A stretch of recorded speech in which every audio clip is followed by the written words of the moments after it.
If you know that those will be spots that maybe tongues maybe on them.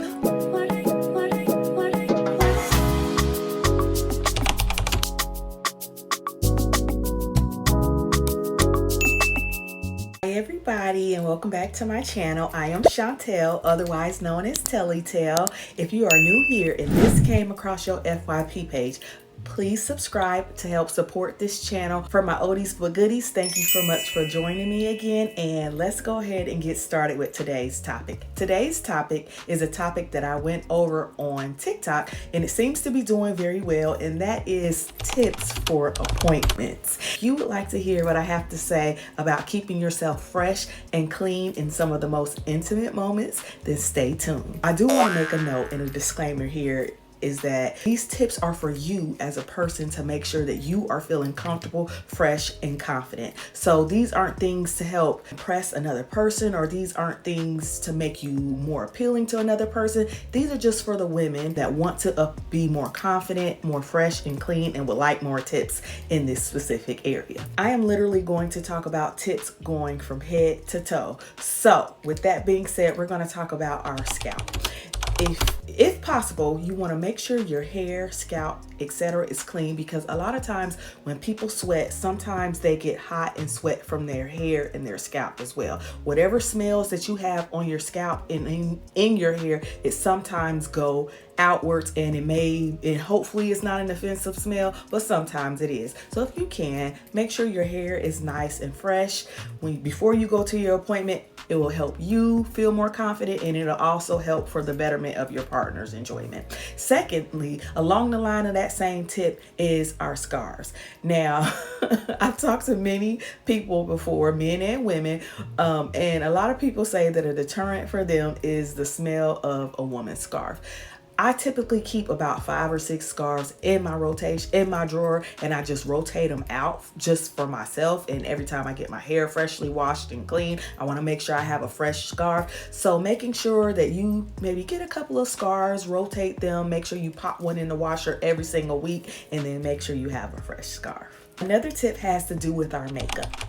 Now, people, depending on the type of appointment that you may have, makeup is makeup is very dependent on the woman, but I always like to say that you want to make sure that you have a great base to your makeup, and you want to have something that also makes your makeup adhere to your face. The last thing that you want is for your makeup to transfer onto the person's sheets or onto their face, or maybe even smudge all over your face to where it makes you look like you are uncomfortable, and it also makes the makeup look like you did not want it to intend for it to look like. So making sure your makeup is non-transferable, making sure your makeup is smudge proof. We could talk about some of the different things that I like to use on my face to help with those in a later video, but do your research, making sure that you are finding tips and tricks to make sure that your makeup does not transfer onto your partner, onto your partner's sheets, or onto your own sheets. The next one goes without saying, and that is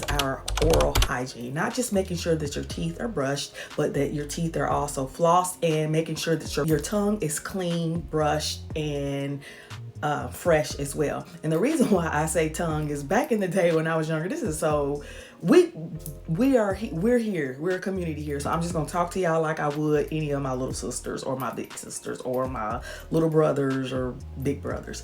But back in the day, I was taught that if you want to know how your breath smell, you want to lick your hand and then smell how your spit smell. Whatever smell that is on your tongue will transfer to your hand, and it will pretty much give you an idea of what your breath smells like. Now imagine if you were using your tongue and you are licking a person's on wherever you're using your tongue on, and whatever smell that's in your mouth is transferring to their body, and you are in the most intimate moments, very close to each other, and whatever smell that's in your mouth that is not pleasurable is appearing in that moment. That's not what you want.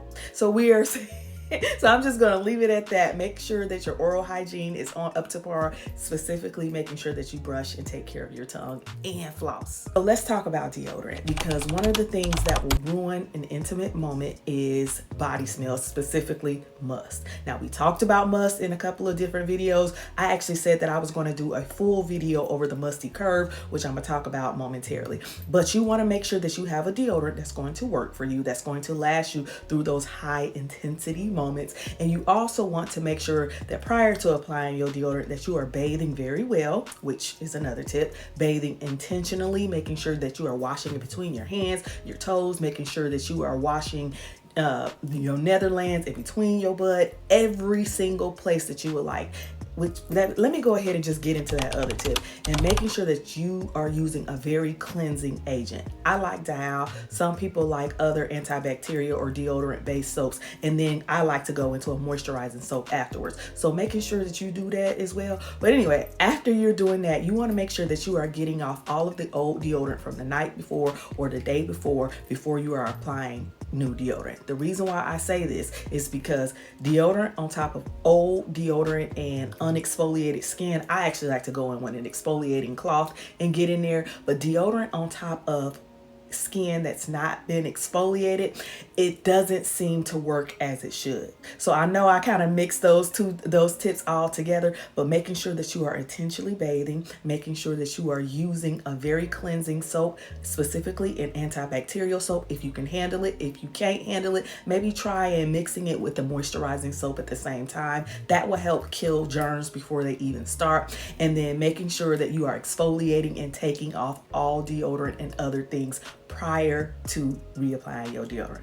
I know that was a lot, but stick with me, y'all. A tip that was very popular on TikTok is witch hazel. And when I say witch hazel, I like to use Dickinson's, anything without alcohol. You don't want anything that's going to burn you, but literally just putting it on a cotton round and just hitting the hot spots, the areas that maybe tend to get wet or maybe tend to get that are more odor prone, and this will help you remain fresh in those particular areas. Some of those hot spots could include underneath your arms, in between your bosom, under your bosom, in between your butt crack, underneath your butt crack, those folds in the vaginal area, behind your knees, in between your toes. Whatever areas work for you, or it may not, you may find that you don't need those different type of things. But if you want some extra odor protection right after you get out the shower, pat yourself dry, go ahead and hit them corners with some witch hazel, and I promise you, it will help you remain fresh and clean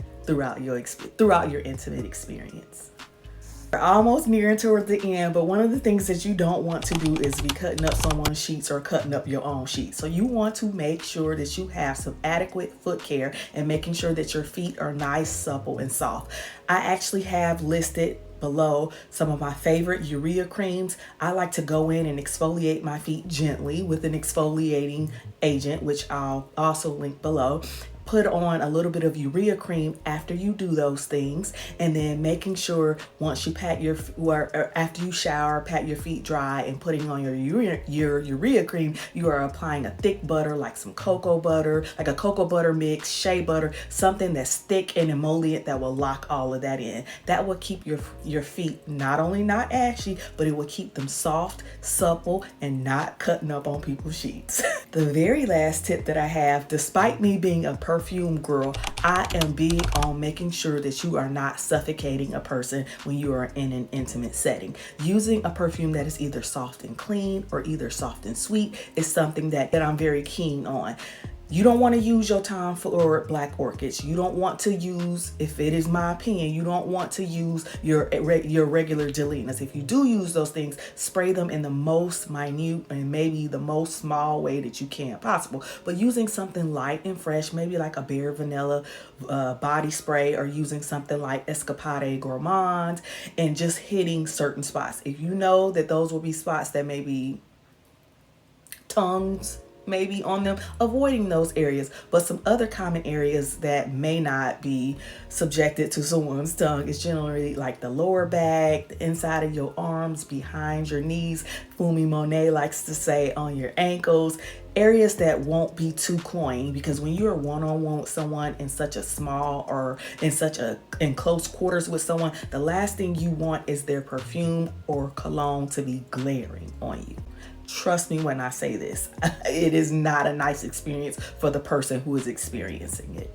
I think that is all that I have today. I'm so glad I got a chance to see y'all. I missed y'all. I know I've been gone for close to 3 weeks at this point in time, but I'm glad that we got a chance to come back together. If y'all have any ideas for other content that y'all want to see from me, let me know.